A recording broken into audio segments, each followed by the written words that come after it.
بسم اللہ الرحمن الرحیم۔ صحیح بخاری حدیث نمبر 181۔ رسول کریم صلی اللہ علیہ وآلہ وسلم جب عرفہ سے لوٹے تو پہاڑ کی گھاٹی کی جانب مڑ گئی اور رفع حاجت کی۔ اسامہ کہتے ہیں کہ پھر آپ صلی اللہ علیہ وآلہ وسلم نے وضو کیا اور میں آپ صلی اللہ علیہ وآلہ وسلم کے اعضاء پر پانی ڈالنے لگا اور آپ صلی اللہ علیہ وآلہ وسلم وضو فرماتے رہے۔ میں نے کہا یا رسول اللہ صلی اللہ علیہ وآلہ وسلم، آپ اب نماز پڑھیں گے؟ آپ صلی اللہ علیہ وآلہ وسلم نے فرمایا، نماز کا مقام تمہارے سامنے یعنی مزدلفہ میں ہے، وہاں نماز پڑھی جائے گی۔ صحیح بخاری حدیث نمبر 182۔ مغیرہ بن شعبہ رضی اللہ تعالیٰ عنہ ایک سفر میں رسول کریم صلی اللہ علیہ وآلہ وسلم کے ساتھ تھے۔ وہاں آپ رفع حاجت کے لیے تشریف لے گئے۔ جب آپ واپس آئے تو آپ صلی اللہ علیہ وآلہ وسلم نے وضو شروع کیا تو مغیرہ بن شعبہ آپ صلی اللہ علیہ وآلہ وسلم کے اعضائے وضو پر پانی ڈالنے لگے۔ آپ صلی اللہ علیہ وآلہ وسلم وضو کر رہے تھے۔ آپ صلی اللہ علیہ وآلہ وسلم نے اپنے منہ اور ہاتھوں کو دھویا، سر کا مسح کیا اور موزوں پر مسح کیا۔ صحیح بخاری حدیث نمبر 183۔ عبداللہ بن عباس رضی اللہ تعالی عنہ نے ایک رات رسول کریم صلی اللہ علیہ وآلہ وسلم کی زوجہ مطہرہ اور اپنی خالہ حضرت میمونہ رضی اللہ تعالی عنہا کے گھر میں گزاری۔ وہ فرماتے ہیں کہ میں تکیے کے عرض یعنی گوشہ کی طرف لیٹ گیا اور رسول کریم صلی اللہ علیہ وآلہ وسلم اور آپ کی اہلیہ نے معمول کے مطابق تکیہ کی لمبائی پر سر رکھ کر آرام فرمایا۔ رسول اللہ صلی اللہ علیہ وآلہ وسلم سوتے رہے اور جب آدھی رات ہو گئی یا اس سے کچھ پہلے یا اس کے کچھ بعد آپ بیدار ہوئے اور اپنے ہاتھوں سے اپنی نیند کو دور کرنے کے لیے آنکھیں ملنے لگے۔ پھر آپ صلی اللہ علیہ وآلہ وسلم نے سورہ آل عمران کی آخری 10 آیتیں پڑھی۔ پھر ایک مشکیزے کے پاس جو چھت میں لٹکا ہوا تھا آپ کھڑے ہو گئے اور اس سے وضو کیا خوب اچھی طرح، پھر کھڑے ہو کر نماز پڑھنے لگے۔ ابن عباس رضی اللہ تعالی عنہما کہتے ہیں کہ میں نے بھی کھڑے ہو کر اسی طرح کیا جس طرح آپ صلی اللہ علیہ وآلہ وسلم نے وضو کیا تھا۔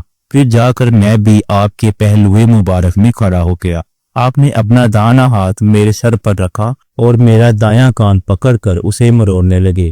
پھر آپ نے 2 رکعتیں پڑھی، اس کے بعد پھر 2 رکعتیں پڑھی، پھر 2 رکعتیں پڑھی، پھر 2 رکعتیں، پھر 2 رکعتیں، پھر 2 رکعتیں پڑھ کر اس کے بعد آپ نے وتر پڑھا اور لیٹ گئے۔ پھر جب مؤذن آپ صلی اللہ علیہ وآلہ وسلم کے پاس آیا تو آپ نے اٹھ کر 2 رکعت معمولی طور پر پڑھی، پھر باہر تشریف لا کر صبح کی نماز پڑھی۔ صحیح بخاری حدیث نمبر 184۔ اسماء بنت ابی بکر کہتی ہیں کہ میں رسول اللہ صلی اللہ علیہ وآلہ وسلم کی زوجہ محترمہ حضرت عائشہ رضی اللہ عنہا کے پاس ایسے وقت آئی جبکہ سورج کو گہن لگ رہا تھا اور لوگ کھڑے ہو کر نماز پڑھ رہے تھے۔ کیا دیکھتی ہوں وہ بھی کھڑے ہو کر نماز پڑھ رہی ہیں۔ میں نے کہا کہ لوگوں کو کیا ہو گیا ہے، تو انہوں نے اپنے ہاتھ سے آسمان کی طرف اشارہ کر کے کہا سبحان اللہ۔ میں نے کہا کیا یہ کوئی خاص نشانی ہے؟ تو انہوں نے اشارے سے کہا کہ ہاں، تو میں بھی آپ کے ساتھ نماز کے لیے کھڑی ہو گئی۔ آپ نے اتنا قیام فرمایا کہ مجھ پر غشی طاری ہونے لگی اور میں اپنے سر پر پانی ڈالنے لگی۔ جب رسول اللہ صلی اللہ علیہ وآلہ وسلم نماز سے فارغ ہوئے تو آپ نے اللہ کی حمد و ثنا بیان کی اور فرمایا آج کوئی چیز ایسی نہیں رہی جس کو میں نے اپنی اسی جگہ نہ دیکھ لیا ہو، حتیٰ کہ جنت اور دوزخ کو بھی دیکھ لیا، اور مجھ پر یہ وحی کی گئی ہے کہ تم لوگوں کو قبروں میں آزمایا جائے گا، دجال جیسی آزمائش یا اس کے قریب قریب۔ راوی کا بیان ہے کہ میں نہیں جانتی کہ اسماء نے کون سا لفظ کہا۔ تم میں سے ہر ایک کے پاس اللہ کے فرشتے بھیجے جائیں گے اور اس سے کہا جائے گا کہ تمہارا اس شخص یعنی محمد صلی اللہ علیہ وآلہ وسلم کے بارے میں کیا خیال ہے؟ پھر اسماء نے لفظ ایماندار کہا یا یقین رکھنے والا کہا، مجھے یاد نہیں۔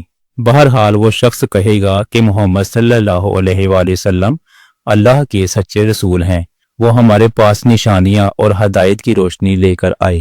پھر ہم نے اسے قبول کیا، ایمان لائے اور آپ کا اتباع کیا۔ پھر اس سے کہہ دیا جائے گا کہ تو سو جا، درحال یہ کہ تو مرد صالح ہے اور ہم جانتے تھے کہ تو مومن ہے، اور بہرحال منافق یا شکی آدمی۔ اسماء نے کون سا لفظ کہا مجھے یاد نہیں۔ جب اس سے پوچھا جائے گا کہے گا کہ میں کچھ نہیں جانتا۔ میں نے لوگوں کو جو کہتے سنا وہی میں نے بھی کہہ دیا۔ صحیح بخاری حدیث نمبر 185۔ ایک آدمی نے عبداللہ بن زید رضی اللہ تعالی عنہ جو عمرو بن یحییٰ کے دادا ہیں سے پوچھا کہ کیا آپ مجھے دکھا سکتے ہیں کہ رسول اللہ صلی اللہ علیہ وآلہ وسلم نے کس طرح وضو کیا ہے؟ عبداللہ بن زید رضی اللہ تعالی عنہ نے کہا کہ ہاں۔